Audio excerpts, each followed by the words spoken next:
Boa noite, Carlos. Bom dia, pessoal. É um prazer, é uma honra, um privilégio estar aqui na Egrégora Gratitude, onde nós vamos hoje falar sobre energia, sobre autocura, sobre emanar essa energia não só para nós, mas para quem a gente ama, para quem a gente gosta e para toda a humanidade. É um, é uma responsabilidade. Como eu estava falando, eu não vou repetir tudo, né? Porque já falei bastante coisa. Mas nós vamos utilizar a nossa força interior que vem de cima, que vem do alto, cada um com a sua crença, cada um com a sua religião, cada um com a sua forma de entender como é o mundo. Eu participo da egrégora e sempre que eu posso, nas quarta-feiras, estou aprendendo. E eu já aprendi aqui 785 religiões, só falta agora 9.300 para a gente conhecer todas as religiões do mundo. E cada uma está certa, cada uma tem razão, cada uma busca uma ligação com Deus, cada um busca algo melhor. Então, hoje o que eu vou pedir para vocês é que vocês busquem uma posição bem relaxada se você não estiver dirigindo. Se você estiver dirigindo, não relaxe, só preste atenção com o ouvido ou olho na frente. Parece que eu vi uma pessoa dirigindo, então toma muito cuidado. Quando eu pedir para fechar os olhos, não feche quem estiver dirigindo, continue olhando para frente, isso é importante. Alguns institutos não permitem que ninguém dirija ao participar de algum evento assim online, que é, segundo dizem, perigoso. Mas tirando tudo isso, porque cada um sabe da sua responsabilidade, o que eu vou pedir para vocês relaxarem e perceber o corpo de vocês, né? Porque o nosso cérebro é corpo também. Então perceber os pés, a perna, perceber os braços, as mãos, e procure mexer a mão, o pé, o corpo, o ombro, a testa, a sobrancelha, procura mexer o pescoço, o que mais você puder. Mexa o seu corpo, sinta o seu corpo, perceba que você tem um corpo. Perceba que esse corpo é que te leva, é que te traz. Você precisa se alimentar, né? Alimentar é tudo que vem de fora, tudo que vem de fora você alimenta para manter o seu interno. Então pense no ar que você respira, vem de fora. O alimento que te mantém vivo vem de fora, a água vem de fora, a crença vem de fora, e tudo a gente pensa existe. Tudo que você pode imaginar existe. Se você está pensando no seu corpo, é porque ele existe. Então perceba como o seu corpo é importante. Não importa se você tenha 5 anos de idade, se você tenha 90 anos de idade. É esse corpo que te leva e que te traz. Imagine esse corpo poderoso, forte, viril, inteligente, competente, capaz, especial. Todo mundo é diferente. Eu brinquei dizendo que eu falo bom dia para todo mundo porque eu sou diferente e todo mundo se considera diferente. E nós somos diferentes pelas igualdades, porque todo mundo é igual, de acordo com a diferença de cada um. Mas perceba que você pode pensar, e olha que milagre, você pode concordar comigo, você pode discordar de mim, você pode fazer diferente. E quando eu der um comando na minha cabeça, vai estar que você está fazendo de um jeito, mas eu tenho certeza que você vai estar fazendo de um outro jeito. E não perde a validade de jeito nenhum. Mantenha a sua mente agora nesse momento. Eu sei que todo mundo tem vários desafios no dia a dia lá fora. Nós temos várias coisas para resolver. Eu tenho, vocês têm. Nós temos atribuições a fazer, mas nesse momento, vamos nos dedicar a este momento, o aqui e agora. O ontem não volta mais, o amanhã é incerto demais. Vamos viver agora. Perceba a sua respiração e quando eu falar de órgão interno do corpo humano, você imagina o órgão que você quiser, o órgão que você achar que precisa pensar, o órgão que você achar conveniente pensar. E mesmo que você não tenha nenhuma dor, nenhuma incapacidade, nenhuma morbidade, nada, que você esteja 100% física e intelectualmente. Mas imagine o seu corpo ainda melhor. o seu órgão que você gostaria que ele fosse melhor ainda do que ele já é. É dessa forma que nós iremos fazer.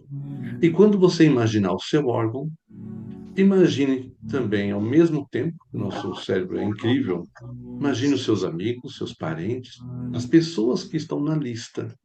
Imagine elas recebendo essa energia nossa e praticando essa energia, esse momento, ela recebendo essa energia. Algumas pessoas estão ausentes, algumas pessoas não podem estar presentes, mas você é um representante legal agora que vai mandar essa energia emanar, distribuir da forma que você achar conveniente. Então, respire. Imagine o seu corpo agora como uma fonte de luz. E toda essa luz vem para você. E você começa a perceber que você começa a ser luz, um ponto de luz. E esse ponto de luz é o tamanho que você quiser. Talvez esse ponto de luz seja o tamanho de uma bola de futebol, de tênis, de basquete, ou do tamanho do sol. Esse é o seu corpo recebendo toda a luz necessária para que você consiga interiorizar uma energia, mas também mandar para as pessoas.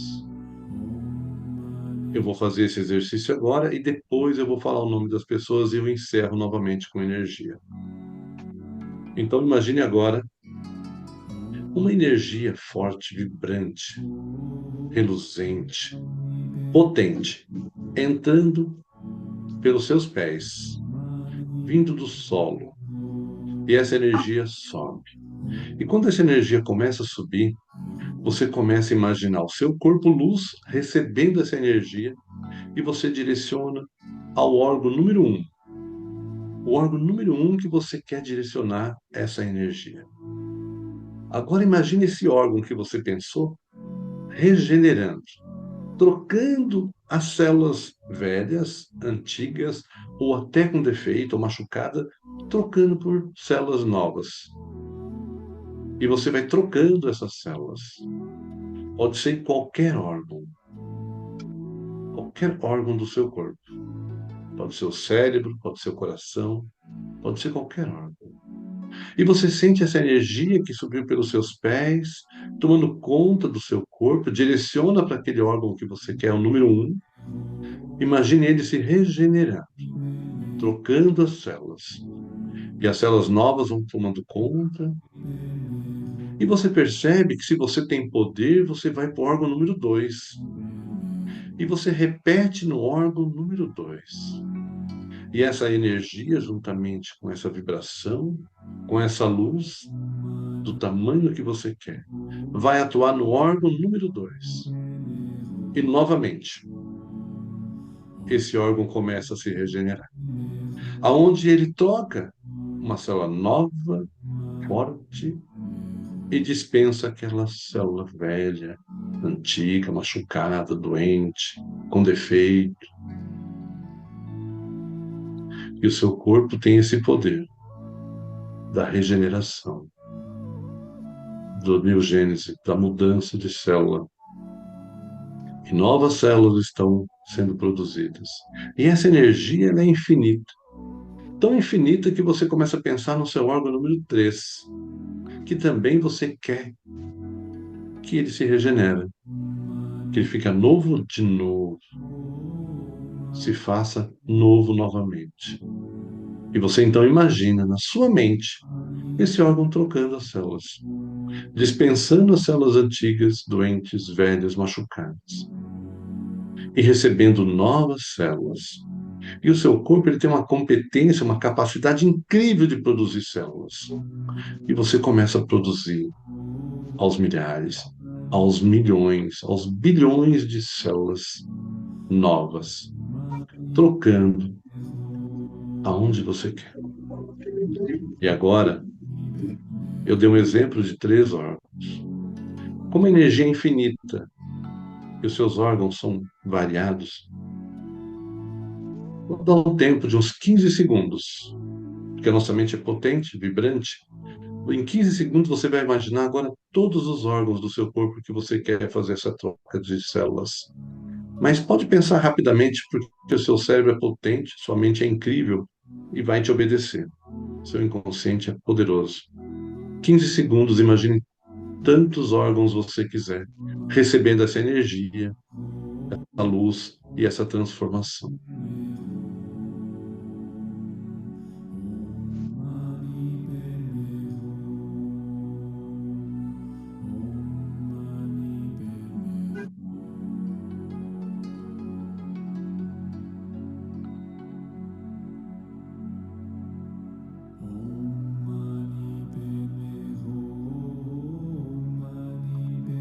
Tome uma respiração profunda, perceba o seu corpo,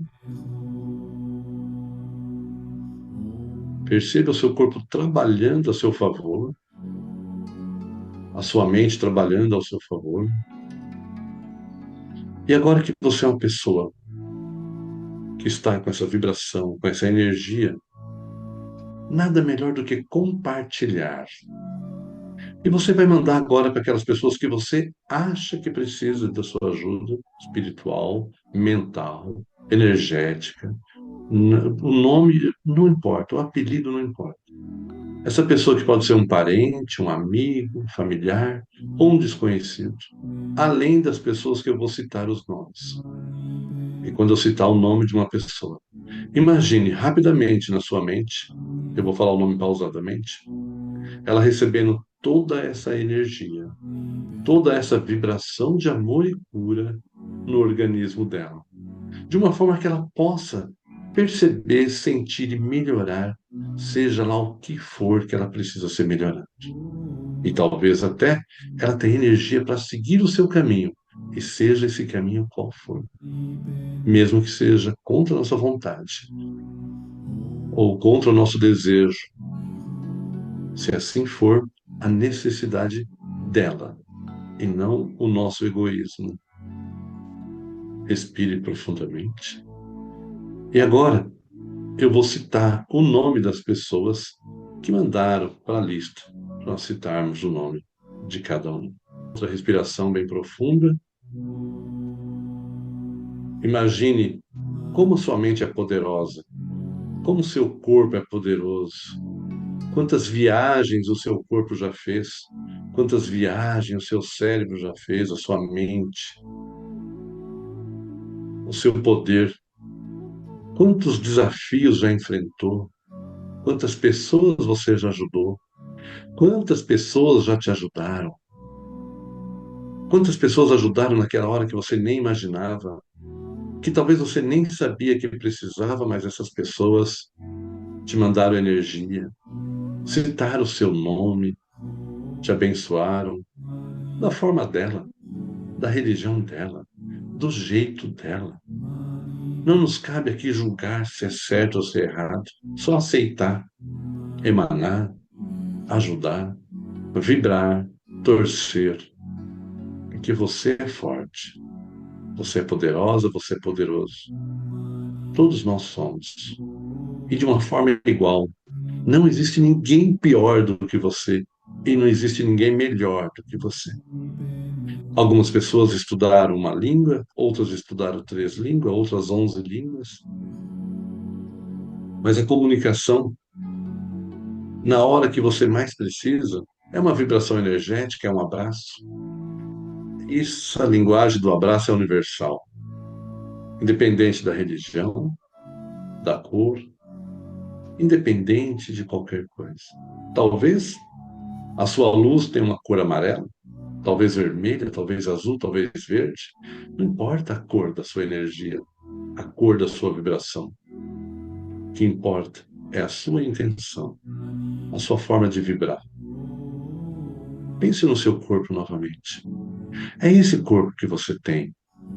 É esse corpo que você ganhou de presente. É essa vida. Isso pode ser espiritualizada, espiritualizado. Pode acreditar ou não acreditar, mas ele existe, é um corpo. E é esse corpo que te leva e que te traz. É esse corpo que você precisa respeitar, conhecer os limites, o que você pode fazer, o que você não pode fazer. Às vezes as pessoas te dão uma receita do que você deve fazer com o seu corpo, mas quem se conhece é você. Mas energia, amor, cura é infinita. Isso você pode receber. Se você puder agora, feche os olhos, só por um instante. Imagine o seu poder. Quantas coisas boas você já fez? Quantas pessoas você já ajudou? E por quantas vezes você foi ajudada, ajudado? Em qualquer nível da sua vida, físico, mental, intelectual, espiritual, respire profundamente. Respire. E novamente imagine aquela energia que entrou pelos seus pés, aquela luz que o seu corpo se transformou. A cor que você quer. Respire novamente e ao seu tempo, vai sentindo os seus pés, suas mãos, seu corpo, vai se mexendo um pouco, mostra quem manda e abre os seus olhos no seu tempo.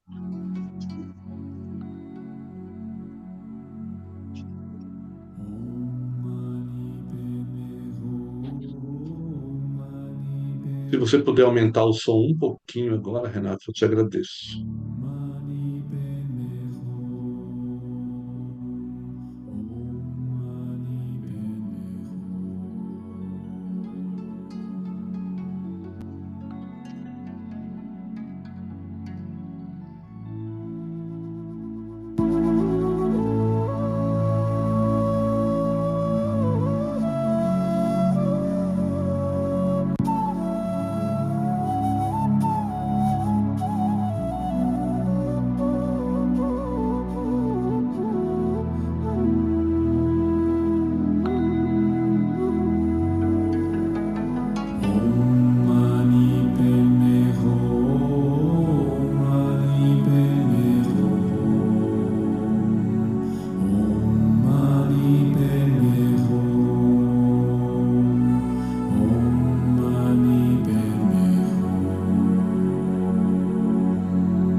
Gratidão, meu amigo.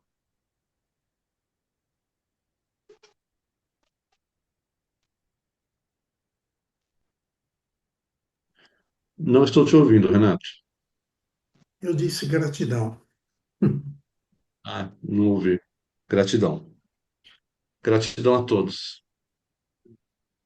Lolo, sabemos que você está numa fase de transformação, de um novo ciclo em sua vida, e com isso a sensibilidade aflorada. E aí eu queria pedir a gentileza de você fazer o agradecimento ao Carlos em nome do nosso grupo, por favor. Sim, Renato. Boa noite, Carlos. Quero Boa noite, Loló. agradecer, Prazer. quero te agradecer em nome da Egrégora Gratitude e de todos os nossos amigos aqui presentes, inclusive os que receberam essa maravilhosa vibração feita por você hoje, viu? Realmente foi com muita profundidade e como você sabe falar muito bem, você consegue mexer muito com o nosso íntimo, né? Com a nossa mente. Tenho certeza que foi muito bem enviada essa vibração. Gratidão, Carlos, de coração. Gratidão. Nossa, Loló, assim, eu fico até emocionado ouvindo de você essas palavras e nesse momento que você atravessa. Muito obrigado, gratidão profunda por, por essas palavras, por esse incentivo, né? Isso me motiva a continuar o meu trabalho. Muito obrigado. E obrigado a todos que tiveram paciência de me ouvir. Gratidão. Carlos, vou aproveitar a sua bondade e pedir para você recepcionar o nosso convidado, o Luiz Henrique Boist, por favor. Loló, muito obrigado, viu? Obrigado pela oportunidade, Renato. Então, senhor, doutor, mestre Luiz Henrique Boist, é uma sumidade, né? Eu já te ouvi antes e foi uma satisfação, foi uma honra. Muito obrigado pela presença, obrigado por estar aqui com a gente mais uma vez.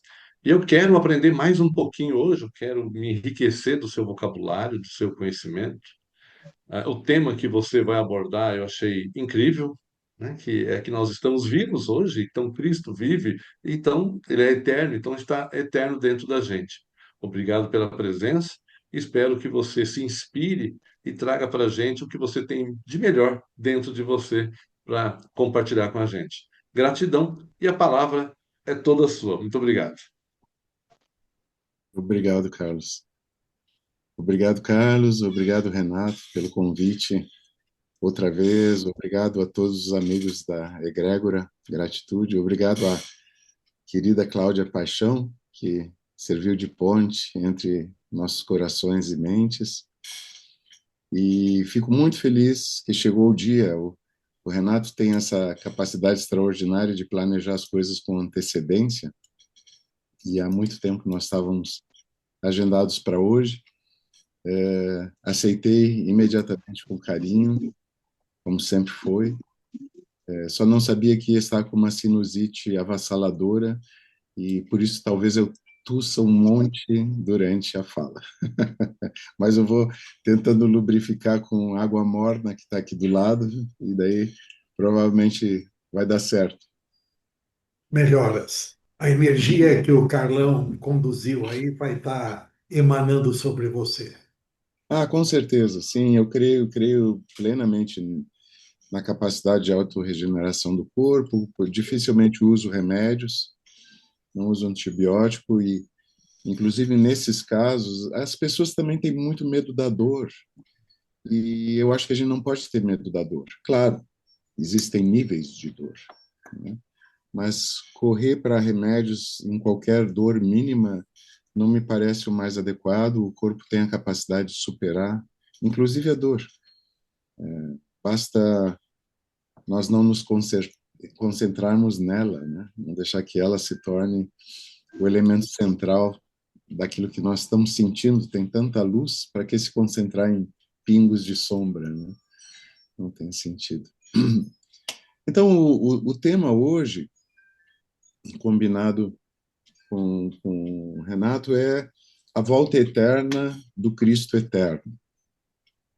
Esse é um dos temas que eu mais tenho amor, mais tenho carinho, mais tenho curiosidade, e tudo que eu vou tentar passar para vocês é um alinhavo, um alinhavo de certezas. Agradeço as palavras do Carlos e os epítetos que ele utilizou, mas eu sou só um eterno curioso, um eterno aprendiz, eu não tenho nenhuma percepção de conhecimentos absolutos ou de certezas absolutas, tudo é muito provisório sempre. Mas eu amo muito as minhas certezas provisórias. e, e eu acho que isso mantém um diálogo aberto, isso mantém a mente curiosa, isso mantém o aprendizado contínuo, acredito que esse é o propósito da nossa mente e do nosso coração, né? Eu acho que as certezas absolutas têm a tendência de levar ao fanatismo, têm a tendência de levar ao absolutismo, porque daí parece que as nossas certezas absolutas não coadunam com as certezas absolutas dos outros e o espaço do diálogo e da comunhão tendem a desaparecer. É por isso que nós vivemos num mundo tão cheio de radicalismos e posicionamentos inquebrantáveis, né? Quando Deus, nosso Senhor, nos criou frágeis e com a capacidade de perceber que essa fragilidade tem uma razão de ser. É porque nós dependemos uns dos outros. Ninguém se basta a si mesmo. Deus nos criou para sermos unidos e fortes na comunhão de almas, na comunhão de espíritos, na comunhão de propósitos. Vocês sabem, o lema supremo da fé Bahá'í é unidade na diversidade, né? Unidade na diversidade. Então, a diversidade é fundamental, não existem dois seres iguais no universo. Isso é um sinal da unidade de Deus também. Não existem dois átomos iguais no universo. E aí se reflete a unicidade e a singularidade absoluta do Criador incognoscível. Mas essa diversidade infinita pode ser harmonizada numa unidade também infinita. A diversidade não deve ser razão de diferenciação e antagonismo, mas de interesse e amor. O fato de sermos distintos é um convite para o entendimento e o conhecimento mútuo, para o amor mútuo. Os que querem estar apenas com os parecidos trilham um caminho muito perigoso de desamor. Eu tive oportunidade segunda-feira, terça e hoje de estar com profissionais da educação da Sociedade Agostiniana de Educação. Eu tenho um carinho, um apreço, um amor muito grande pelos agostinianos e pela obra deles, né? Eram 1.500 profissionais, tanto educadores como professores, como educadores nas outros campos da educação, a administração escolar, limpeza, segurança, etc. E é impressionante o ambiente criado quando existe amor entre as pessoas e quando a regra máxima é tratar o outro como gostaria de ser tratado, né? Esse, inclusive, foi o tema das reuniões com esses profissionais nesses 3 dias. A regra de ouro, a regra áurea, que é, em todas as religiões, em todas as tradições espirituais, tratar o próximo como gostaria de ser tratado. Essa é a lei suprema. É assim que se concretiza o amor. O amor sem o tratamento do outro como gostaríamos de ser tratados é uma abstração de amor. Não existe concretude nesse amor. Na concretude se dá no tratar o outro como gostaria de ser tratado, e é ao mesmo tempo tão difícil e tão fácil, né? É muito fácil não esquecer isso, especialmente quando está entesourado dentro das escrituras sagradas da religião que uma pessoa ama e preza, né? E nós temos esse texto, eu compartilhei com eles um PDF, depois posso até mandar para vocês também, um PDF com esse texto, essa lei, em todas as escrituras sagradas, desde o hinduísmo, budismo, zoroastrismo, no cristianismo, claro que é bem conhecido, no islamismo, na fé Bahá'í, enfim, para que eles tivessem essa percepção de que isso não é apenas um ensinamento de nosso Senhor Jesus, que isso é um ensinamento de todo profeta verdadeiro que veio ao mundo. Inclusive, na ocasião em que Jesus expressa esse mandamento, ele deixa muito claro isso. E essa é uma das passagens do Novo Testamento infelizmente, mais desconsiderada e menos percebida. Porque Jesus diz: tudo aquilo que quereis, portanto, que os homens vos façam, fazei-o vós a eles. Então, tudo aquilo, portanto, que quereis que os homens vos façam, fazei-o vós a eles. Porque isso é a lei e os profetas. Ele complementa dizendo: isso é a lei e os profetas. Krishna falou que essa é a lei. O Talmud babilônico fala que essa é a lei, o resto é comentário. E apesar de Jesus falar isso de uma maneira muito críptica, muito sintética, né, quase lacônica, isso é a lei e os profetas, a gente entende o que ele está dizendo. Isso é o que a lei de Deus manda, né, e é isso que os verdadeiros profetas ensinam. Isso é a lei e os profetas. E quando a gente vê, todos os verdadeiros profetas sempre ensinaram isso. Os falsos profetas não. Os falsos profetas criam uma barreira entre nós e eles. Nós devemos tratar como gostaríamos de ser tratados.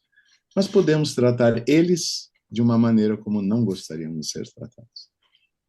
E essa divisão entre nós e eles é uma das rupturas mais terríveis que pode acontecer no entendimento e no coração de um ser humano. Porque quem nós colocamos entre os eles e não entre os nós pode ser digno de qualquer barbaridade que nós não justificaríamos entre nós.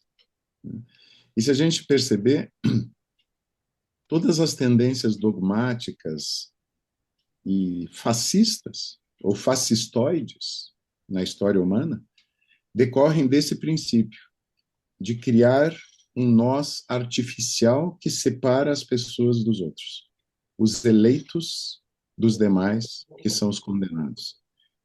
Esse é o caminho do fanatismo religioso, esse é o caminho do fanatismo social e político, esse é o caminho do desamor, do ódio e da destruição. Quando existe essa ruptura entre o nós e o eles, daí quase tudo se justifica de maldade, né? E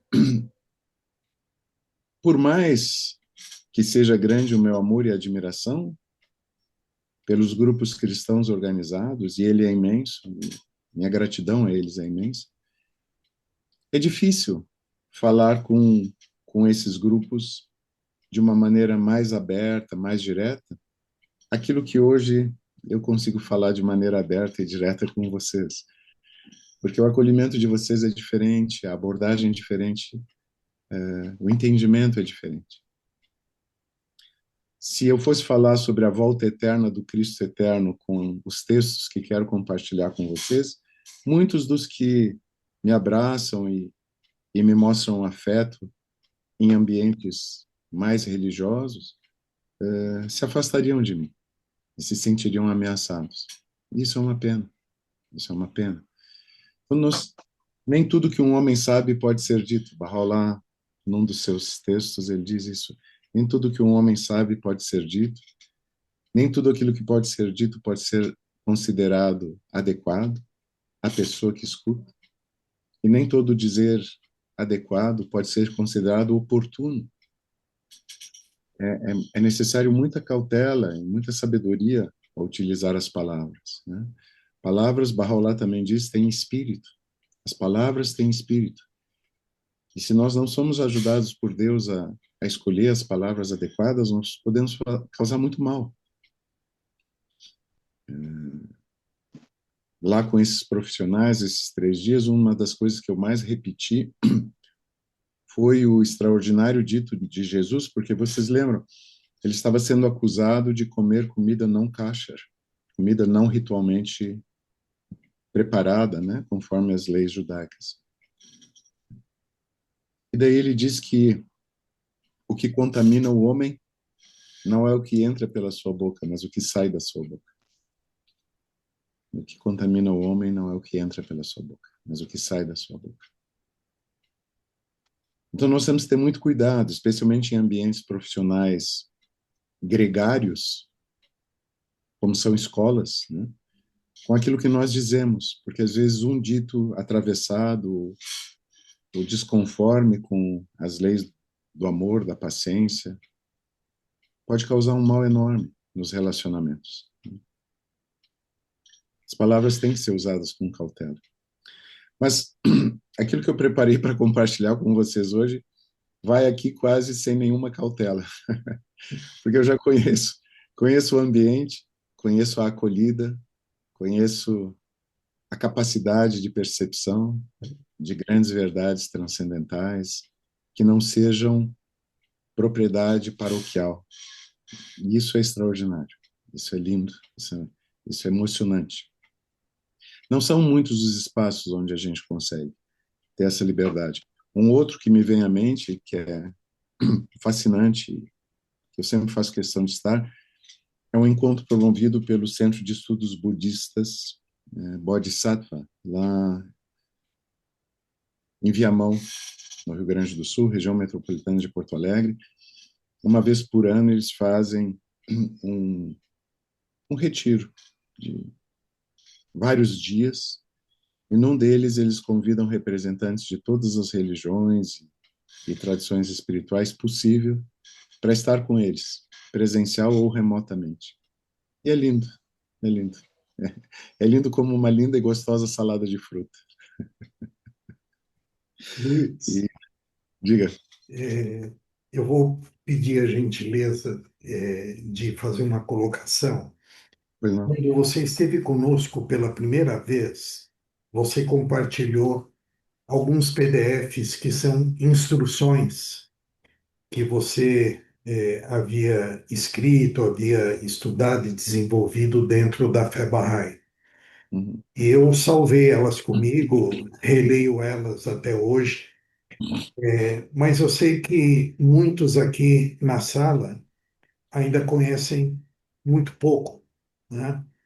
E eu queria que você abordasse um pouco do seu entendimento quando você traz o tema de Cristo eterno e uhum, quando no começo de nossa conversa você fala sobre o nosso Senhor Jesus. uhum, uhum, Jesus e Cristo são dois seres distintos. O Cristo eterno faz parte dessa missão de Jesus e de outros. Me fala um pouquinho sobre essa sim, junção de seres, de figuras, enfim, se é que ótimo. isso existe. Sim, sim. Não, eu acho que esse é o principal objetivo que tenho no coração hoje. Eu vou tentar justamente encaminhar esse tema, né? Ah, perfeito. Agora, com esse teu convite, deixa eu ir diretamente ao tema antes de citar os textos.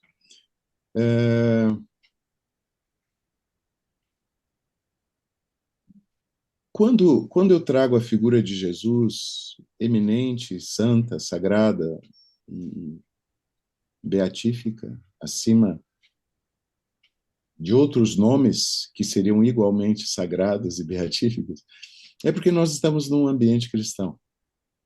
Se eu estivesse numa cultura budista, eu ia usar a figura de Buda. Se eu estivesse num ambiente hindu, eu ia usar a figura de Krishna. Se eu estivesse num ambiente judaico, eu ia usar a figura de Moisés e dos profetas da casa de Israel. Então, devido ao ambiente cultural cristão ou judaico-cristão, eu acho que a figura de Jesus é eminente e é o convite para o entendimento das demais. Então, vamos começar com o início do Evangelho de João. Todos os evangelhos são maravilhosos, eles relatam a vida de Jesus na Terra, a sua missão, suas palavras, seus atos. Mas o Evangelho de João tem uma tradição toda especial, que é distinta dos evangelhos sinóticos.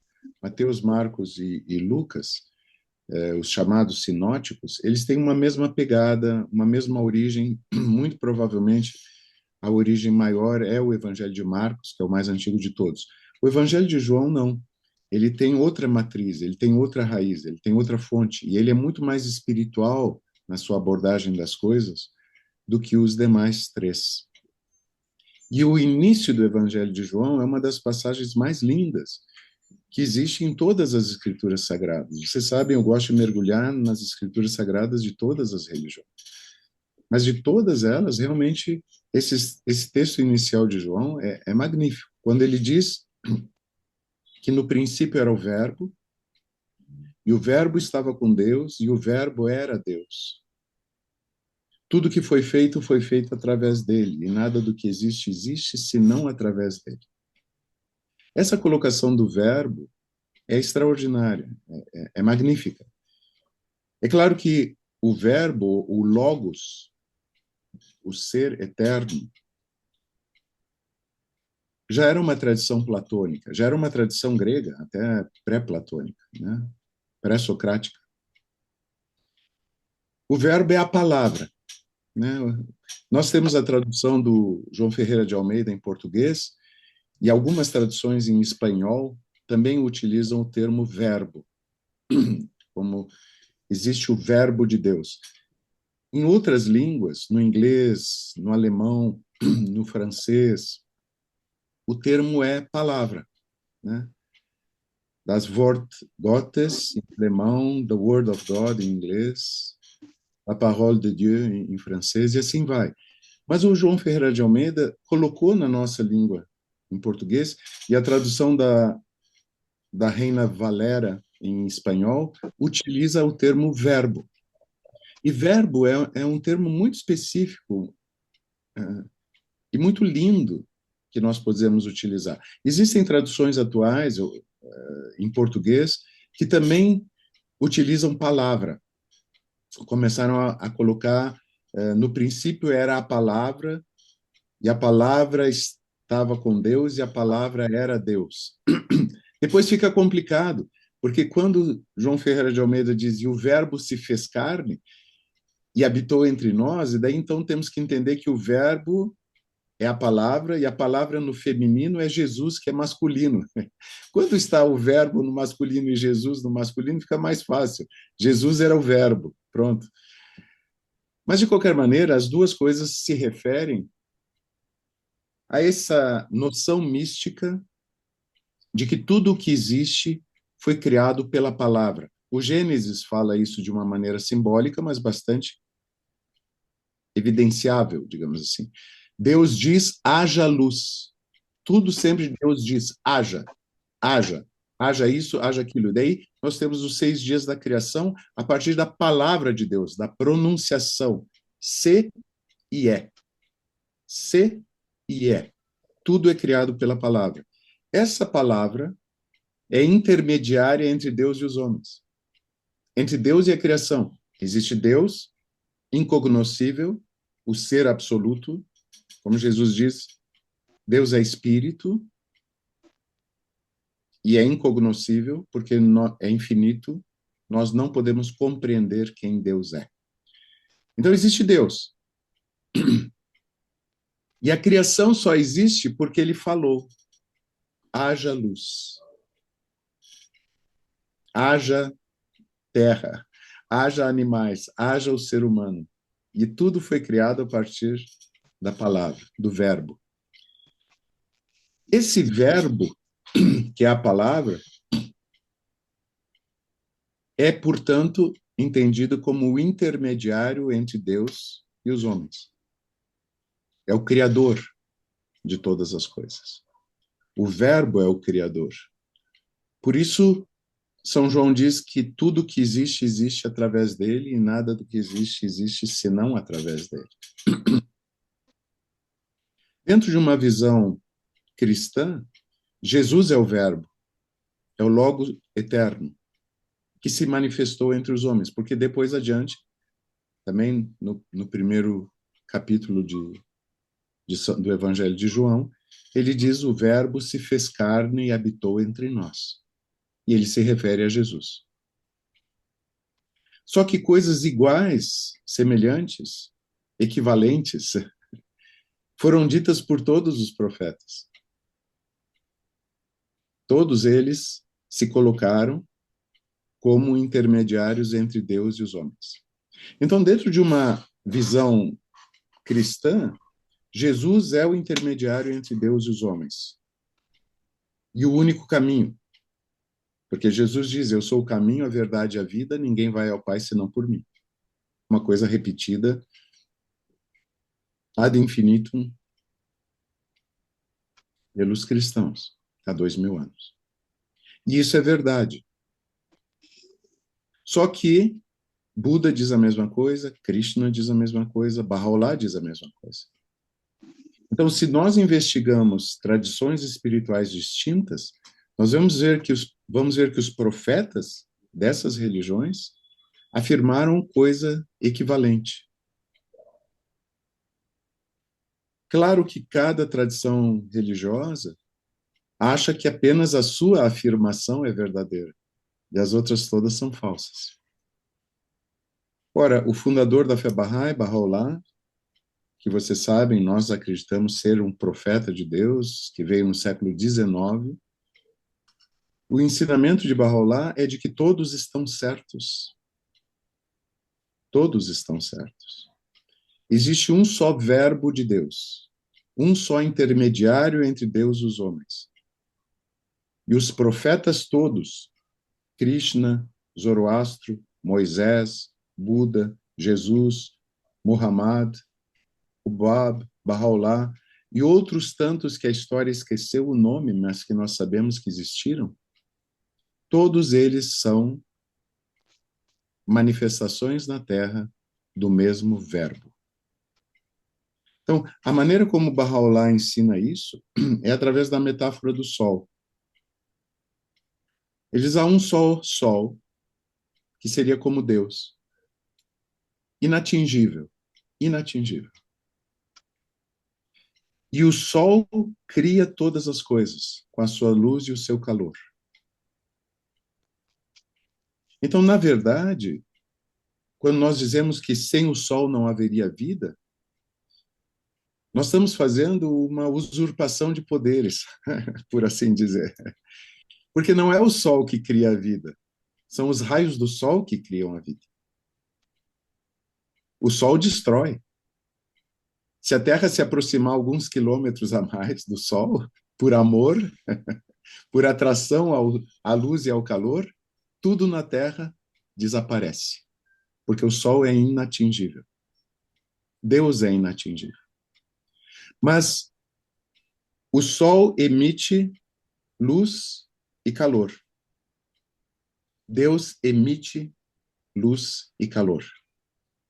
E essa luz e esse calor do sol vem a nós através de quem? Dos raios de sol.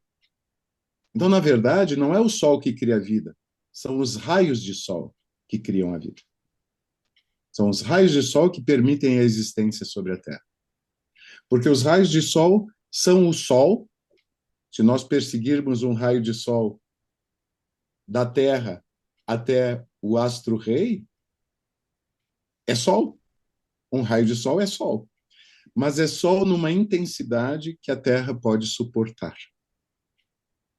Então, é esse o entendimento que Baha'u'lláh deu a vida para ensinar. Vocês sabem, Baha'u'lláh ficou 40 anos aprisionado. 40 anos aprisionado. Foi torturado, foi envenenado, foi perseguido, como nenhum profeta no passado foi.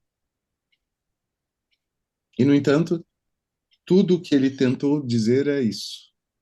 Claro, existem muitos ensinamentos, a revelação de Baha'u'lláh, só o que ele deixou escrito, ele próprio deixou escrito, é 14 vezes mais do que a Bíblia inteira. 14 vezes mais do que Velho e Novo Testamento. 14 vezes mais. 70 vezes mais do que o Alcorão. É muito ensinamento. E não porque Baha'u'lláh, ele diz isso com todas as letras, não porque Baha'u'lláh soubesse mais do que os outros profetas, mas porque a humanidade está num período de maturidade que pode entender isso. Jesus havia dito: eu tenho muito para vos dizer, mas vós não podeis suportar agora. Mas quando vier o Espírito da verdade, ele vos guiará a toda a verdade. Baha'u'lláh escreve ao Papa Pio IX dizendo: eis que veio o Espírito da verdade. Cuidado para não rejeitá-lo como os judeus o rejeitaram a primeira vez. Então, dentro de um entendimento Bahá'í, o Verbo de Deus que estava em Cristo, que era Cristo, também estava em Buda e era Buda. Também estava em Krishna e era Krishna. Também estava em Moisés e era Moisés. Também estava em Muhammad e era Muhammad. Também estava no Bab e era o Bab. Também estava em Bahá'u'lláh e era Bahá'u'lláh. E vai estar em todos os profetas, todos os mensageiros, todos os avatares, todas as manifestações de Deus que vierem no futuro. Eles são os intermediários entre Deus e os homens. Eles são os raios do sol. Só que, infelizmente, os homens que têm mania de se apropriar das coisas, tanto das coisas materiais quanto das sagradas, os homens gostam de ser proprietários e criar cercas ao redor das suas propriedades. E isso não é só de maneira material, ao redor do seu horto ou da sua quadra de tênis ou da sua piscina. Essa apropriação também se dá nas coisas espirituais. Os homens gostam de se apropriar das coisas espirituais e de criar sistemas paroquiais. E daí se sentem proprietários da divindade. E Deus não pertence a ninguém. Pertence a todos aqueles que abrem seu coração a Ele. Em qualquer lugar, em qualquer tempo e através de qualquer caminho. Quando Jesus diz, ninguém vai ao Pai senão por mim, é uma verdade. Mas quem é que está dizendo isso? O Verbo ou Jesus, filho de Maria? O Verbo diz isso eternamente. Jesus, o filho de Maria, também disse isso. Mas não só ele. Não só ele. Então, essa ideia de que o Verbo se fez carne e habitou entre nós não é uma ideia meramente cristã em relação a Jesus. É uma realidade em todas as tradições religiosas. Deus se manifesta aos homens através de um eleito, de um avatar. E esse eleito, esse avatar, transmite aos homens a palavra de Deus. E a palavra de Deus são os seus ensinamentos, os seus conselhos, as suas orientações. E é através desses ensinamentos que o homem se ilumina, se beatifica e é capaz de amar. Amar sem restrições.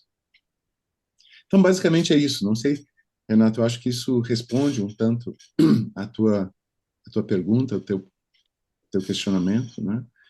Então, quando eu digo nosso Senhor Jesus, é muito por uma questão de estar no ambiente cristão. Senão eu diria nosso Senhor Buda Maitreya, ou nosso Senhor Buda Gautama. Perfeito. Você lembre-se sempre que você está num ambiente ecumênico, né? Sim. Com uma maioria cristã, concordo contigo, mas a nossa proposta é ser um ambiente ecumênico. O Carlos Serpelloni levantou a mão, eu quero te agradecer a resposta que me preencheu. Por favor, Carlos. Deixa eu abrir o microfone, senão não funciona. Eu estava aguardando o melhor momento para te interromper, Luiz Henrique, e fazer uma pergunta. Mas eu percebi que esse momento não existe, porque você é tão completo que você vai emendando as coisas e eu vou ficando cada vez mais compenetrado, assim, e querendo uma resposta para aquilo que eu não consigo ter, né? Desculpa, É desculpa. claro que eu sou um estudioso, você é um estudioso, nós aprendemos de alguém, de alguma coisa, veio de alguém. Eu gostaria, e não tenho a mínima competência, de estudar um pouco antes de tudo isso. O que é antes de tudo isso? Alguém começou a escrever. Alguém falou que teve um contato, alguém falou. Se Deus é onipotente, onipresente, algum dia ele pensou assim: olha, daqui 1 bilhão, daqui 1 trilhão de anos eu vou dizer o seguinte: que haja luz, que haja calor, que haja pessoinhas, né? Tipo Carlos Serpelloni, um ser Uhum. insignificante, que haja não sei o quê. Pensar nisso é uma loucura, eu sei disso, mas todo mundo tem um pouco de loucura, né? Apesar de ter, eu já li vários livros também, eu não sou cristão, né? Eu não faço questão de falar isso. Eu não sou cristão porque eu não tenho competência de seguir Cristo. Uhum. Porque eu tenho alguns amigos que falam que é cristão e não segue nada de que Cristo falou, né? Então eu não Exato. quero essa blasfêmia, dizer que eu sou cristão, eu não tenho essa competência. Perfeito. Mas o que que você me fala do que nós herdamos? Porque tudo que você estudou, eu estudei, e outras pessoas estudam, nós herdamos de alguém. Não é por si só, né? A gente não consegue por nós mesmos ter uma experiência. Por quê? Se eu tivesse nascido lá na Amazonas, uma tribo que foi descoberta semana passada, que tem 62 pessoas, eu não teria esse conhecimento divino. O que que você me diz sobre isso?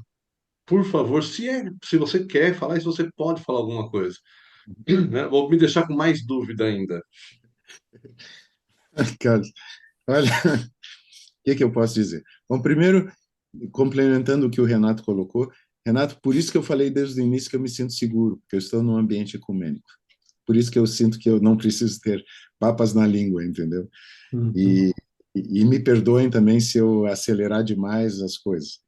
Essa tua colocação é maravilhosa, Carlos. Eu acho que, sabe, eu sempre volto à Bíblia. Eu sempre volto à Bíblia, até pela minha matriz. Eu venho de uma matriz cristã. Meu pai era metodista, praticante, minha mãe luterana, semi-praticante, e os pais de criação, as pessoas que me influenciaram muito, eram católicos praticantes. Então, nesse contexto, né, eu reverencio muito a Bíblia, inclusive porque eu sinto que ela não é entendida e não é seguida adequadamente. Se fosse seguida adequadamente, nós não teríamos tantos problemas, né? Jesus diz: se me amardes, seguireis meus mandamentos. Se me amardes, seguireis meus mandamentos. E as pessoas dizem que amam Jesus e fazem o contrário do que ele mandou.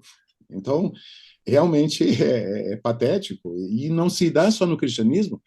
Muhammad ensinou a paz e a fraternidade, e muitos muçulmanos estão odiando e matando em nome de Deus. Quer dizer, o fanatismo é o câncer da religião. O fanatismo é o câncer da fé, de qualquer fé.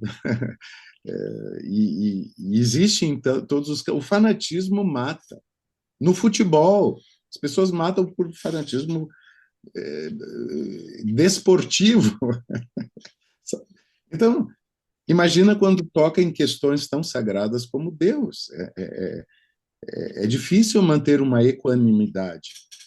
E quando a gente fala de ambiente ecumênico, eu incluo os ateus. Eu tenho o maior respeito por ateus, o maior respeito. As pessoas temem ou acham errado, porque, em geral, um ateu é só uma pessoa tão inteligente que se recusa a acreditar no Deus que venderam para ele. Porque o Deus que vendem para as pessoas é inacreditável, sabe? Um velho barbudo sentado no céu. Durante 2000 anos, os cristãos pintaram Deus. Pintaram. Nós temos quadros magníficos, especialmente durante a Renascença, magníficos. E daí as pessoas olham aquilo e veem Deus sentado em cima de uma nuvem, à sua direita Jesus sentado noutra nuvem, e em cima dos dois uma pomba, que é o Espírito Santo.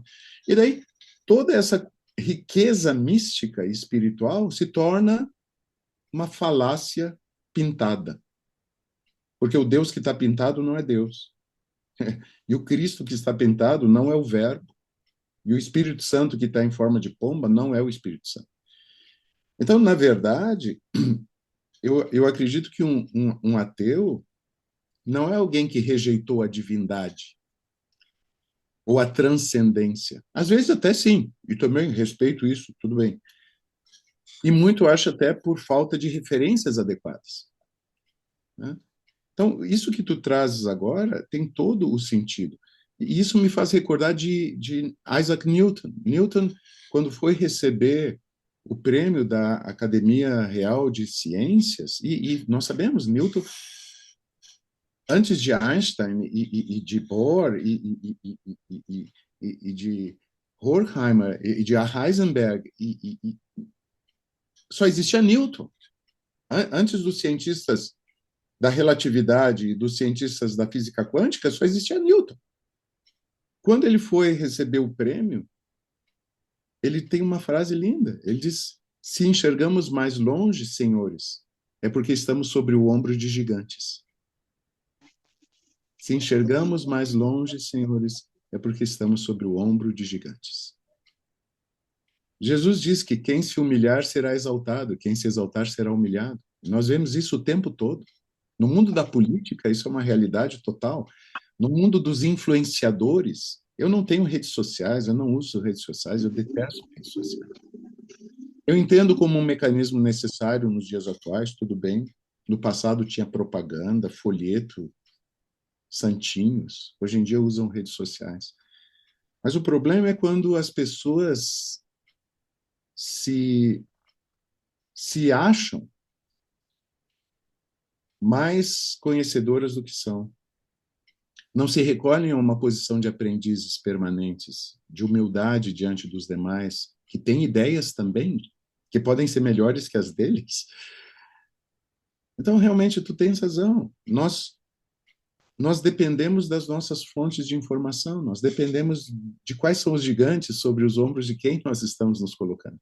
Senão, não enxergaríamos. Quem de nós saberia qualquer coisa? Quem de nós poderia estar na egrégora trocando ideias se nós não tivéssemos aprendido de alguém que veio antes? E a origem de todo esse aprendizado, dentro de uma visão Bahá'í, dentro de uma visão cristã, seria Jesus. Dentro de uma visão Bahá'í, são todos os profetas. Então, basicamente, o que é o entendimento teológico, cosmológico, que Bahá'u'lláh traz?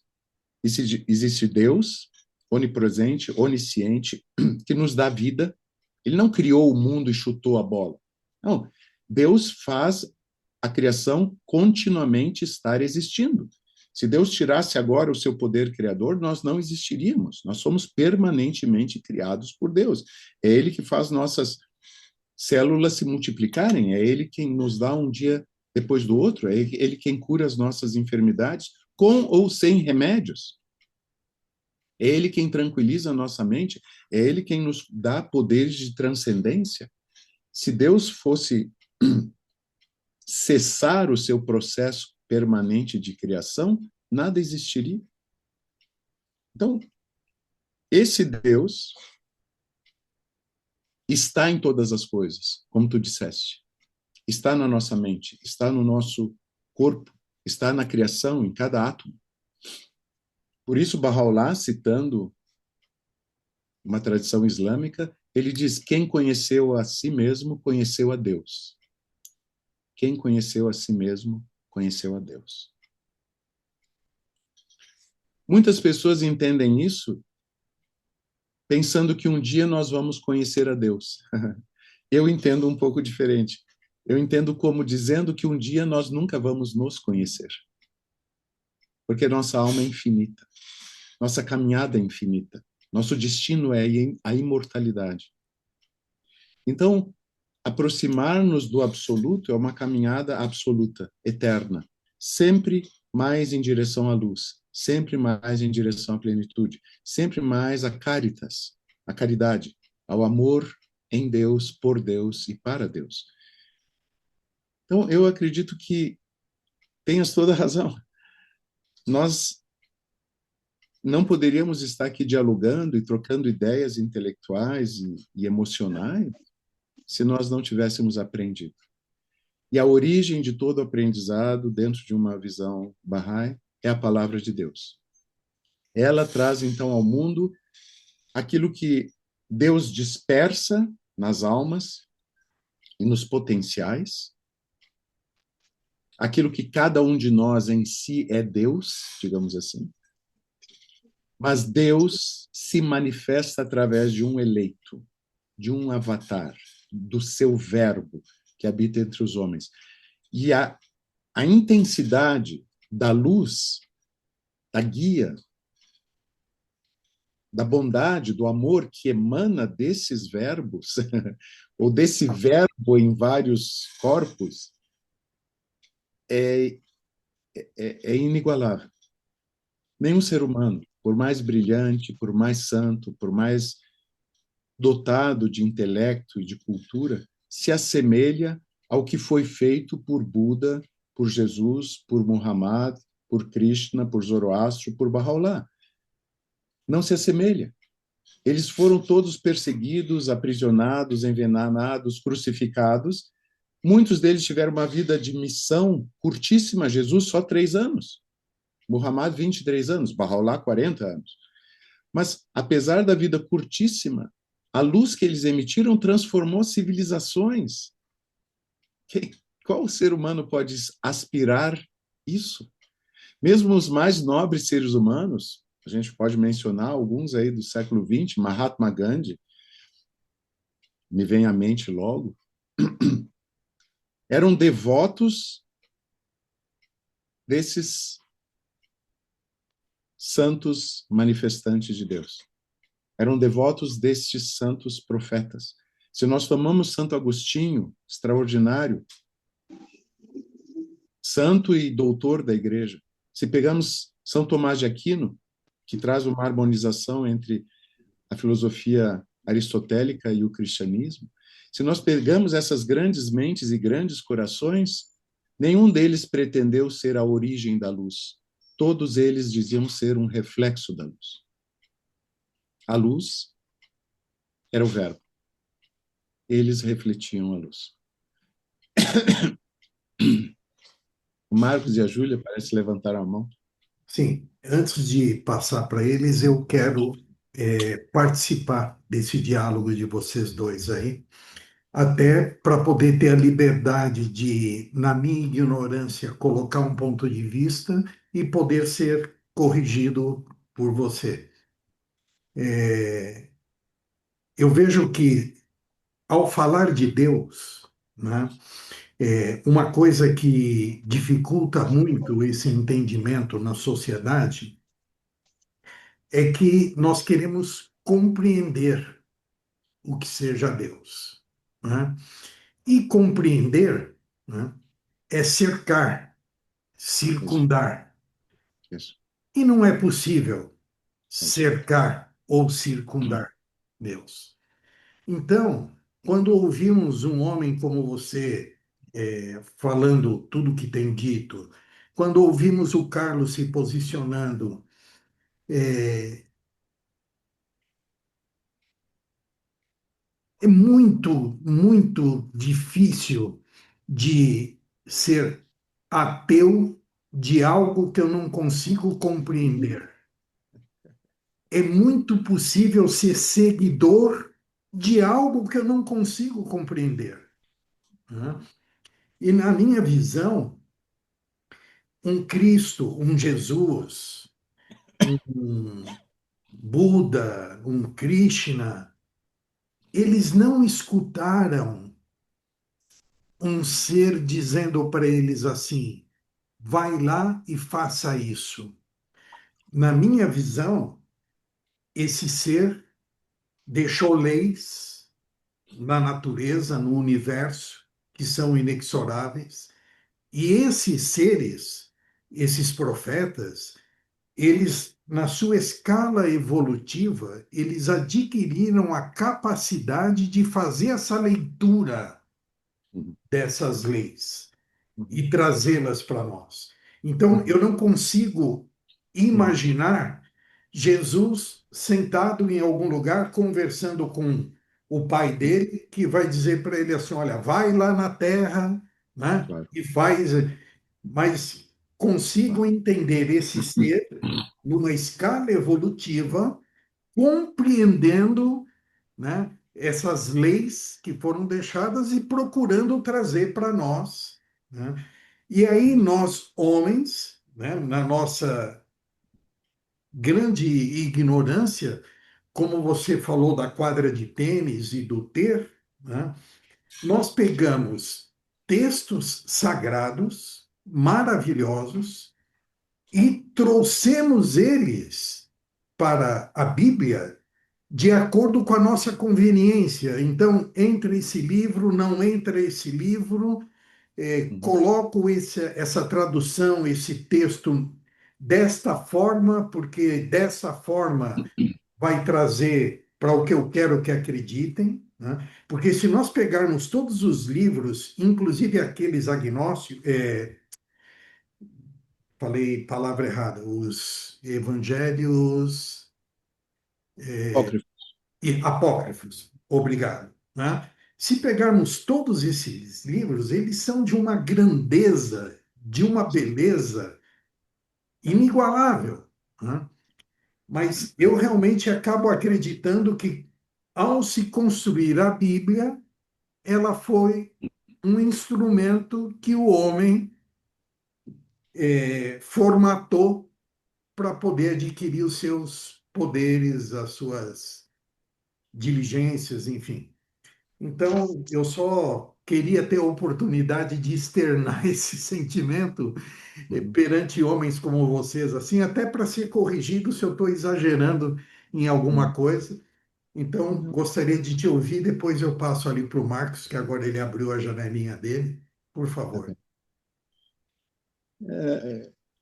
Sabe, Renato, essa é uma maneira possível de entender as coisas, de que eles são seres que evoluíram a ponto de conhecer a intimidade das leis de Deus e manifestam isso aos homens. E eu não vejo nenhum problema em relação a esse entendimento. Mas se nós vamos às raízes teológicas de cada uma das religiões, especialmente do cristianismo, do Islã, da fé Bahá'í, vamos dizer, as mais recentes no gradil histórico, esse entendimento, pelas próprias palavras dos profetas, dizem que eles não são seres que evoluíram e chegaram a essa capacidade, mas que eles já tinham essa capacidade desde sempre, porque eles sempre existiram nessa condição. Eles não estavam na Terra, mas vieram à Terra para transmitir isso. Então, por exemplo, quando Jesus, o capítulo 6º do Evangelho de João, inúmeras vezes Jesus repete de uma forma ou de outra que ele desceu do céu. Eu desci do céu não para fazer a minha vontade, mas a vontade do Pai que me enviou. Eu sou o pão que desceu do céu. Quem comer dele jamais terá fome. Então, inúmeras vezes ele diz que desceu do céu, mas nós sabemos que ele não nasceu do céu, não desceu do céu, nasceu do ventre de Maria. Então, o que desceu do céu? Não era o corpo de Jesus, era o Espírito que habitava nele, o Verbo. Em inúmeras passagens, e é isso que eu quero ainda, antes de terminar a nossa sessão hoje, compartilhar com vocês, Jesus, como os demais profetas, tem frases que ou são de um mentiroso, ou são de um louco, ou são do Verbo de Deus. Por exemplo, quando Krishna diz, 5.000 anos atrás, na minha eternidade sou sem nascimento nem morte, Senhor de tudo que nasce e perece, isso é frase de um doido. Na minha eternidade, imagina, Krishna viveu entre os homens, como Jesus comeu junto com os apóstolos e outras pessoas. Estava sentado ali, no meio de pessoas. Imagina esse homem, de repente, dizer, na minha eternidade sou sem nascimento nem morte, Senhor de tudo que existe e perece. Imagina Jesus dizendo, eu desci do céu não para fazer a minha vontade. Que isso? Como desceu do céu? Os judeus perguntavam, como assim desceu do céu? Em outro momento, Jesus diz, antes que Abraão fosse, eu sou. Antes que Abraão fosse, eu sou. Em outro momento, ele diz, Pai, glorifica-me agora com aquela glória que eu tinha contigo antes que o mundo existisse. Como assim? Então, poderiam ser apenas seres mais evoluídos. E não seria apenas. Seria maravilhoso, extraordinário. Mas eles são ontologicamente distintos. Essa é a questão. Eles são ontologicamente distintos. Um ser evoluído é um espelho perfeito. E nós podemos dar exemplos laicos ou religiosos de seres evoluídos, os santos da Igreja Católica, os santos do budismo, Ananda, principal discípulo de Buda, as letras dos viventes, os seguidores do Baba, sabe? E podemos ir de novo a Gandhi, Nelson Mandela, Martin Luther King, Madre Teresa, sei lá, nós podemos nomear pessoas luminosas. Mas o entendimento delas mesmas é que elas refletem luz, elas não são a fonte da luz. Elas refletem luz. Os profetas, que são o verbo de Deus, eles são a luz. É distinto. Então, nesse entendimento, Jesus, Muhammad, Bahá'u'lláh, Buda, Krishna, Zoroastro, que é tão pouco mencionado no Brasil, tão pouco conhecido, lamentavelmente, no Brasil, ou Zaratustra, alguns conhecem mais pelo nome Zaratustra do que Zoroastro, eles são a luz, porque eles são os intermediários entre o sol da realidade, Deus infinito, e como tu descreveste tão bem, impossível de ser compreendido porque não pode ser cercado, e nós só podemos compreender o que nós cercamos, né? Então, eles são os intermediários, eles são a luz do sol.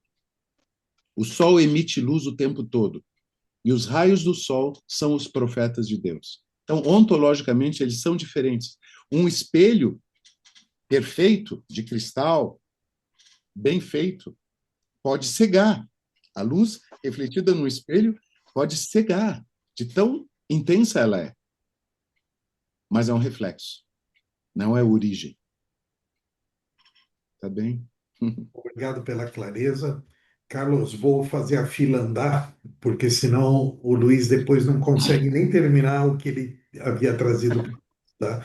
A gente ainda vai ter outras oportunidades de ter essas conversas com o Luiz aí, com certeza.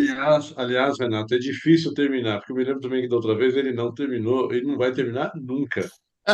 Ainda bem. É. Marcos, é a sua vez agora, Marcos, por favor. Obrigado. O assunto está tão profundo e interessante que não sei se o que eu vou falar tem muito a ver. A Júlia também tá preocupadíssima com isso. É um assunto assim, questão prática daqui, né, de onde eu moro. Eu moro em Bituba, tem uma lagoa bem bonita aqui, né? E agora na alta temporada tem um ponto ali que eles fazem coleta de sobre poluição da água, deu impróprio, né? E eu moro num bairro que é um dos bairros dessa lagoa e deu muita polêmica no grupo do bairro, né? Se começou a questionar se está mesmo impróprio, tem lugares que não. E eu tô aqui há 4 anos, né? E é a primeira vez que dá isso, assim, que eu vejo, né? E aí essas questões de esgotos e tal, e as pessoas que também teve a questão do lixo, teve uma greve dos lixeiros, o lixo acumulado e tal. Então, assim, é, dessa questão tipo religiosa, né? Não vou falar cristão, mas religiosa, é, parece que não tem um cuidado, assim, parece que você, na época que fiz faculdade, né?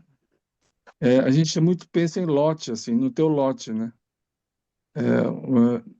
Fala do teu lote não é seu, não te pertence mais.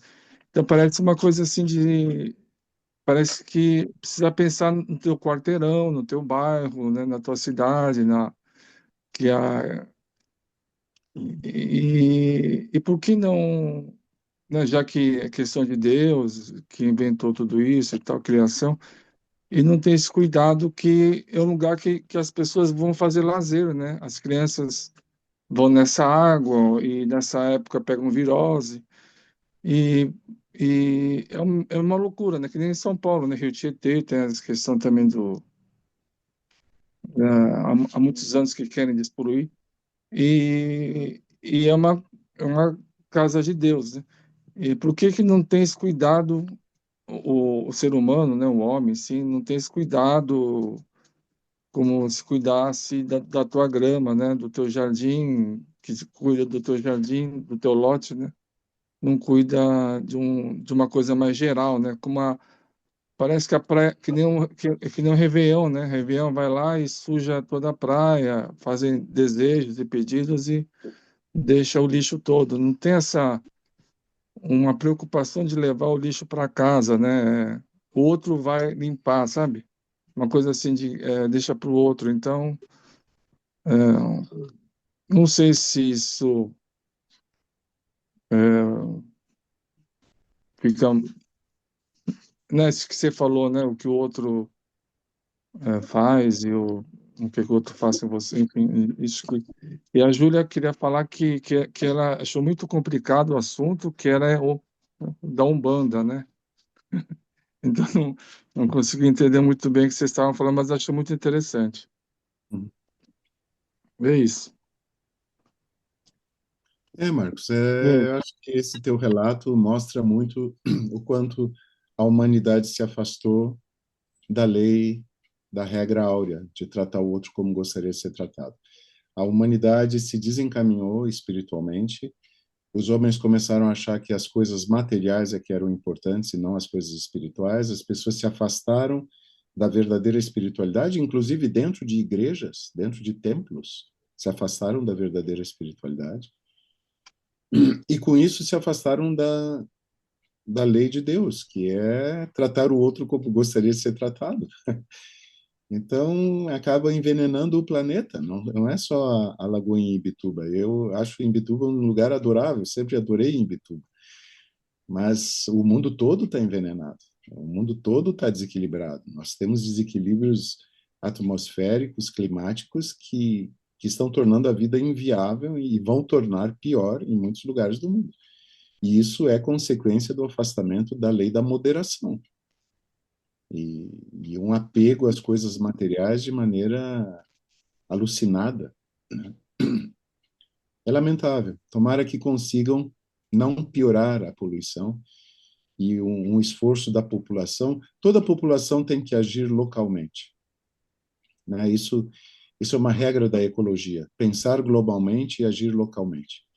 A população tem que fazer se ouvir, tem que se organizar, não através do conflito e da agressão, porque isso não leva a nada, mas através da cooperação mútua. E é possível não poluir mais e é possível despoluir. Existem lugares do mundo que demonstraram isso, né? Mas se a comunidade não se mobiliza, em geral os poderes econômicos dominam a cena. Então, quem está sofrendo tem que se associar aos outros e levantar uma voz poderosa, mas pacífica, para interromper o processo e reverter o que for possível, né?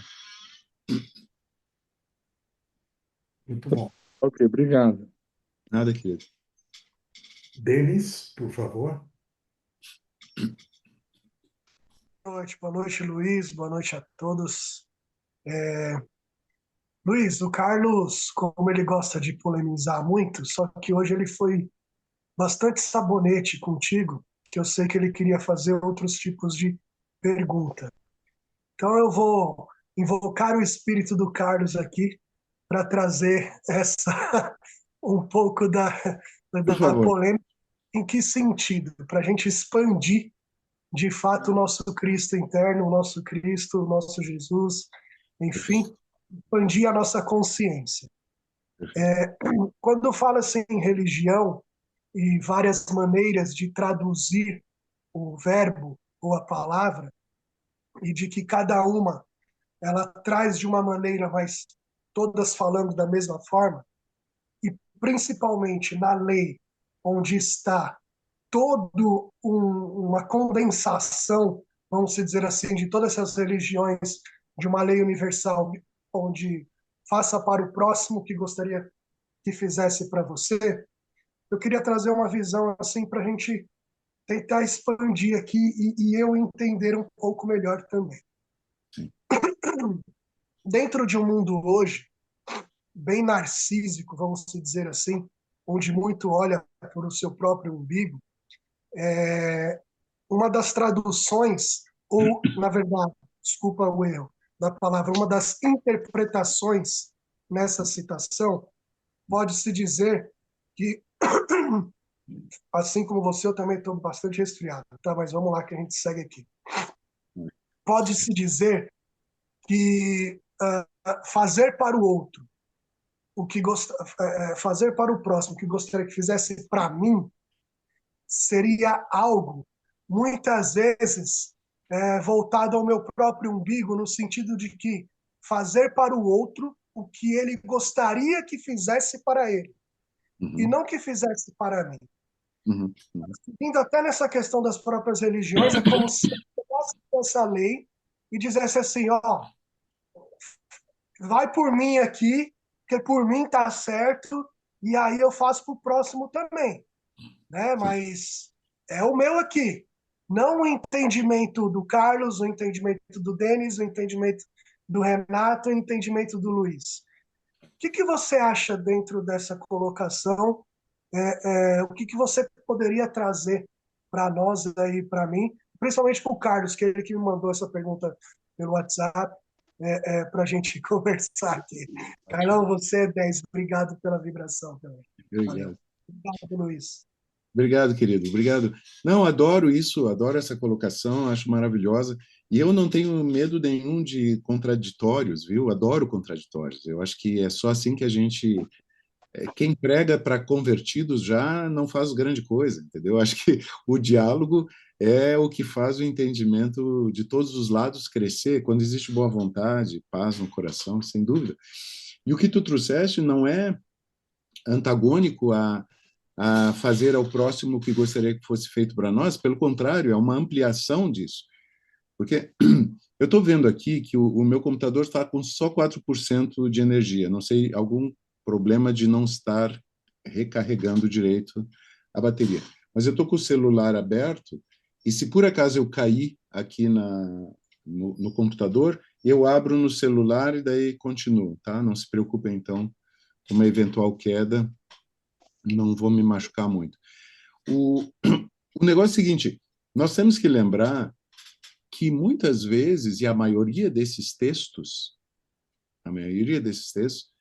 foi revelado num período em que a humanidade, digamos assim, estava na infância. A gente pode entender que a humanidade tem períodos de desenvolvimento como um indivíduo tem períodos de desenvolvimento. Infância, adolescência, maturidade.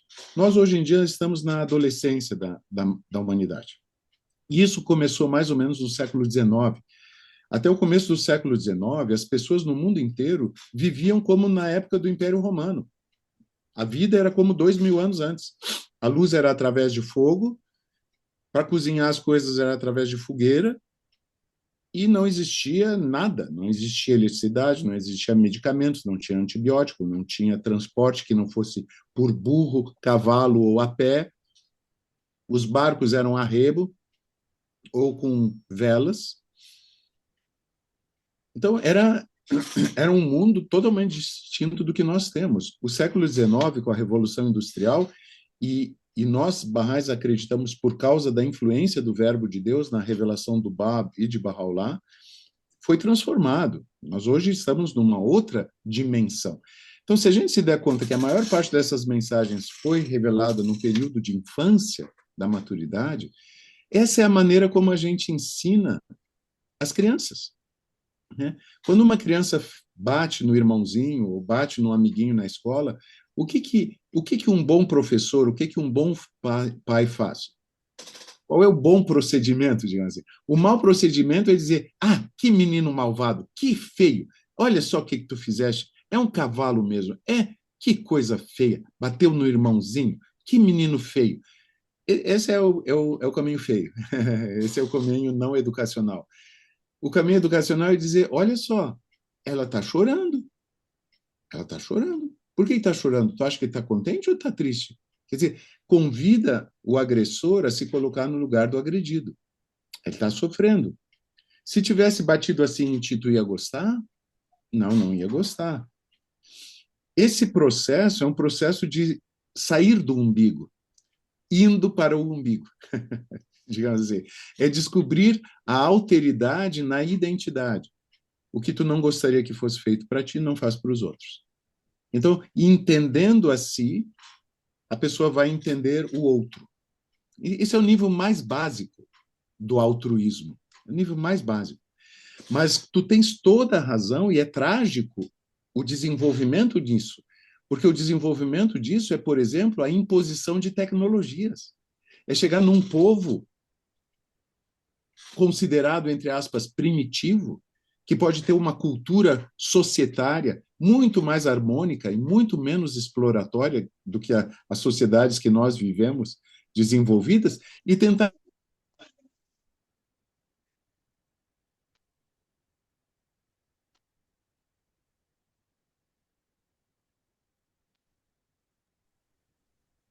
Ele me avisou que vai entrar pelo celular. Isso, é. Ele deve ter acabado a bateria do computador dele. Vamos dar um Eu minutinho só. caí antes que ele ainda, né? É, Mas você eu vou. caiu. Ele já deve estar retornando já. Ô, Denis, eu tô na infância, eu te pego lá fora, tá? Ai, caramba, você é da hora demais, velho. Vamos resolver, tá tudo certo. Aí ele voltou já.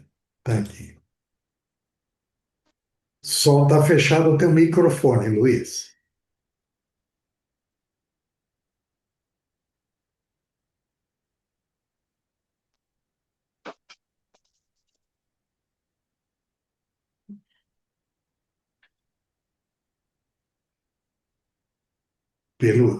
Pelo visto, ele não está muito acostumado com o celular. Cláudia Paixão, você ainda está por aí?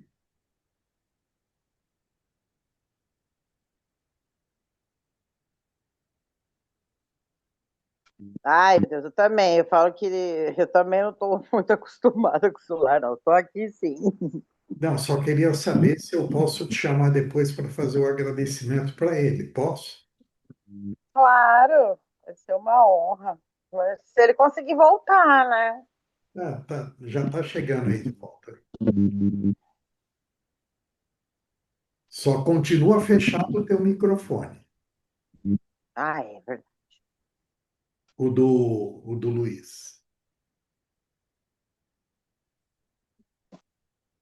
Acho que pelo celular, Luiz, você tem que passar para a tela do lado, aí você abriu. Abriu, você Ah, tirou tua imagem. Agora voltou a imagem e fechou de novo o microfone. ah, seu microfone está ativado. Estão escutando agora? Estamos te escutando, só não estamos te vendo, mas estamos te Pois ouvindo. é, não sei, diz que o vídeo foi interrompido, mas não sei por quê.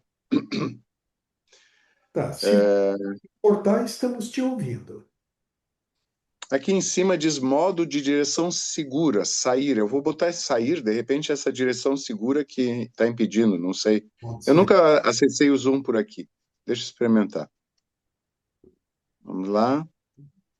Não, não é isso. Luiz, tenta isso, tenta embaixo, quando você tocar na tela, embaixo vai aparecer os ícones. E aí apareceu um ícone agora que você fez da câmera, ao lado tem o ícone do microfone. Aí você clica só no microfone. Vê se consegue.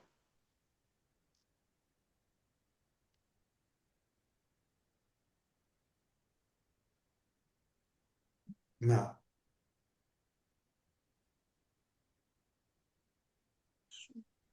Sugestão, fale sem imagem mesmo, faz só no som, é melhor. É ele, mas não está aparecendo o microfone quando ele. Quando ele... Então, vou ficar só na fala, pode ser? Pode ser, pode ser. Não sei como resolver, porque não está aparecendo. Tá. Bom, mas enfim, eu acho que a profecia do Carlos vai se cumprir, eu não vou conseguir terminar. Já consegui terminar com a minha imagem, agora daqui a pouco termina a minha fala também. Então, essa questão que tu trouxeste, tentando complementar, tu vês, se a gente fica com essa ideia de tratar o outro como gostaria de ser tratado e fica apenas nisso, agora apareceu uma mensagem aqui, o anfitrião pediu para você iniciar seu vídeo. Iniciar meu vídeo. Cliquei em cima. Prontíssimo. É? Estamos te vendo. Pronto. Então tá bom. Beleza. Eu não vejo ninguém. Só vejo uma bola azul dizendo acabei de falar. Então, vamos ficar nessa.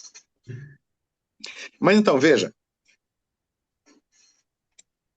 tratar o outro como gostaria de ser tratado é o início da questão. É só o início da questão. É a forma mais básica de aprender a não fazer o mal para o outro. Tá? Quando Buda ensina a regra áurea, ele diz: lembra que tu também és igual a todos, e assim abstente de causar-lhes dor. A frase de Buda é: todos amam a vida e todos temem o sofrimento. Recorda que tu também és igual a todos, e assim faze de ti mesmo a medida dos demais, e abstente de causar-lhes dor. Então, esse é o nível mais básico. Aquilo que me dói, eu não imponho ao outro.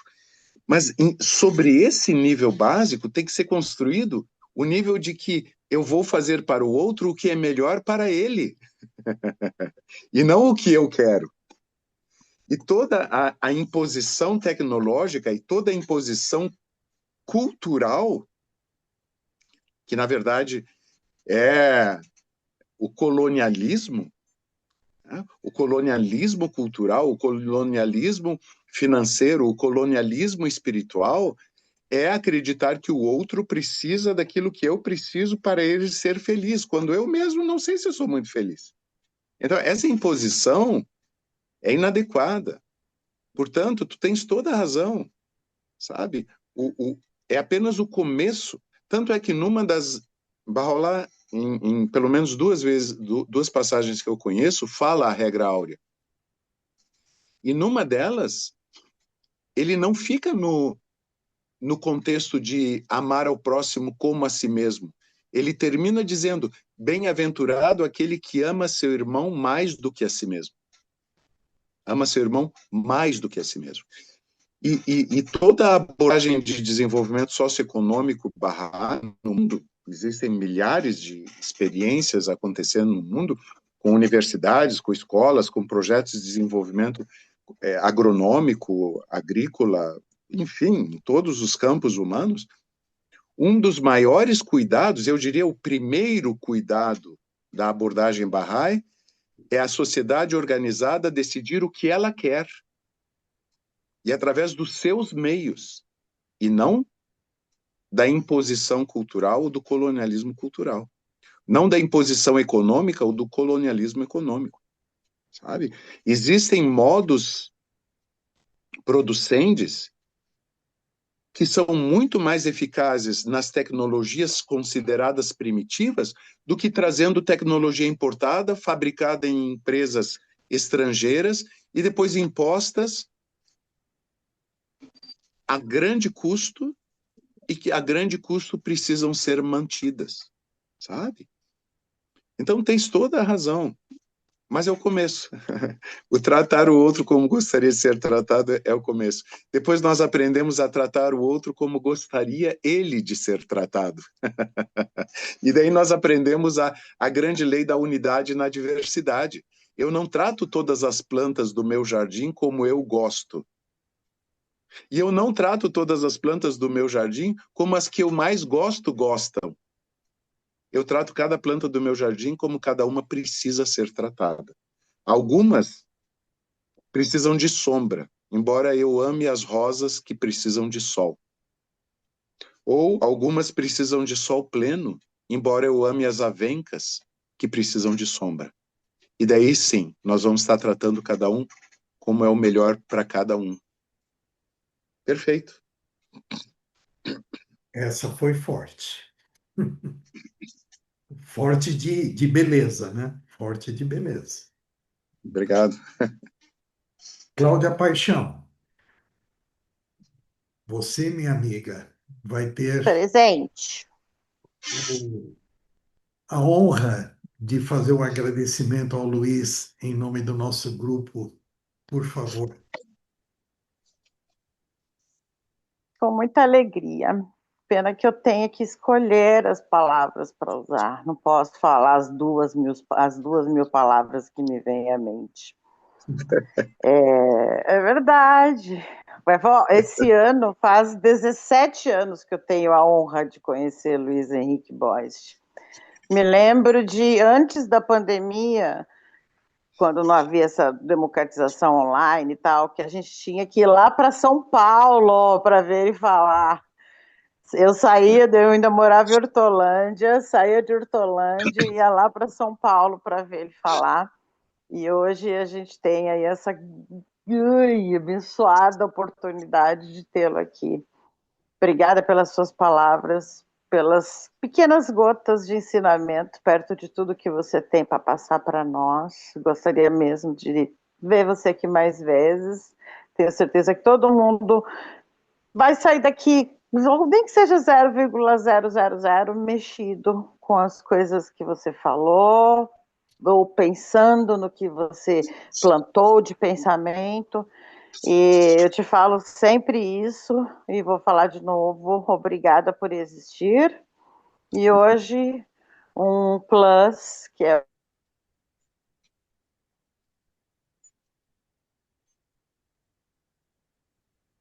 Travou o vídeo dela, que pena. Oh, tá. Luiz, não sei se ela vai. você lembra disso? Tinha uma mensagem sua. Eu falei, Cláudia, nossa, a vida é bela peraí, demais, cara. você estava travada, Cláudia, então seu último minutinho você vai precisar repetir para nós. Ah, sinal que não era tão válido assim, E se né? você Vamos lembra ficar. disso, a gente não ouviu o que que era para ele lembrar. Ah, não, você se lembrava de um dia que tem uns 5, 6 anos isso. Eu estava tirando meu soninho da tarde, aí estou sonhando com ele. Eu estava sonhando com ele. Aí eu peguei o celular para contar para ele: Nossa, acabei de sonhar com você. E tinha uma mensagem sua, não sei se você vai se lembrar disso. E tinha uma mensagem sua desses textos incríveis que você encaminha. Olha, ai, que delícia, que conexão, que coisa maravilhosa, que é o que você traz para quem está perto e quem está longe. Mais uma vez, obrigada por iluminar essa egrégora que só faz bem, que só vibra positivo. Obrigada mesmo por existir e por estar aqui. Obrigado, Cláudia. Obrigado. Barraulá, numa passagem, ele diz: tudo que é bom vem de Deus e tudo que é mal vem de vós próprios. A ilusão do eu, a ilusão do ego é que acha que a gente faz alguma coisa boa. Se a gente consegue fazer é porque Deus está em nós. A gente, por nós mesmos, somos uns, uns atrapalhados totais. Obrigado a ti por existir, obrigado à egrégora por existir, obrigado a todos por existirem, porque é nisso que vai a maravilha da vida, não é? É nisso que vai a maravilha da vida.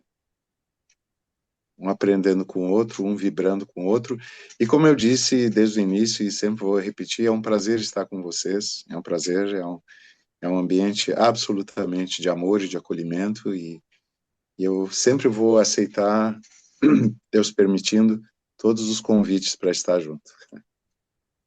Gratidão, Luiz. Você, no começo da noite, comentou conosco de um PDF. Eu te pediria para me enviar para que eu possa compartilhar com o grupo, né? Joia. E aqueles que ouviram eu dizendo que recebi dele aí 10 instruções quando ele esteve conosco a primeira vez, se ele me permitir, quando quiserem, é só me pedir no particular e eu compartilho com vocês, porque são palavras de muita sabedoria, certamente. Muitíssimo, Tudo, tudo, tudo pode ser compartilhado, sem nenhum problema. muito obrigado. Luiz, essas 20 pessoas em média que ficaram aqui essa noite contigo são trabalhadores do servir que toda quarta-feira estão aqui juntos, dedicando 2 horas da sua noite para que a gente possa vibrar por aqueles que estão abertos para receber, né? E para aqueles que também não estão e que vão receber de Sim, alguma forma, né? isso. E ampliarmos aí o nosso conhecimento, trocarmos, né, essas informações. Carlos, você sabe da admiração que eu tenho, principalmente pela sua autenticidade. Então, muitíssimo obrigado pela energia que você colocou na vibração de hoje. São pessoas como você, como o Luiz, que são extremamente ocupadas que sempre dizem sim quando a gente busca e estão aí junto conosco. Salo, a Denis, Zé Carlos, Alexandro, Loló, Tabinha, Cláudia, Marcos, Videira, Tadeu, Roberto, Nivaldo, Bete, Mônica. De coração, meu agradecimento. A Inês, desculpe, Inês, eu pulei a Inês também. A dona da casa, depois eu apanho, né? Vai apanhar hoje. É. Um beijo no coração. Muito obrigado por tudo, Luiz. Mais uma vez, gratidão é imensa por seu carinho, viu? Toda minha, toda minha. Um beijo no coração de todos. Gratidão, pessoal. Boa noite. Boa noite. Beijo a Boa noite. todos. Fica com Deus. Boa Boa noite. noite. Ô, Nivaldo, boa noite, fera. Boa noite. Boa noite, amigo. Boa noite.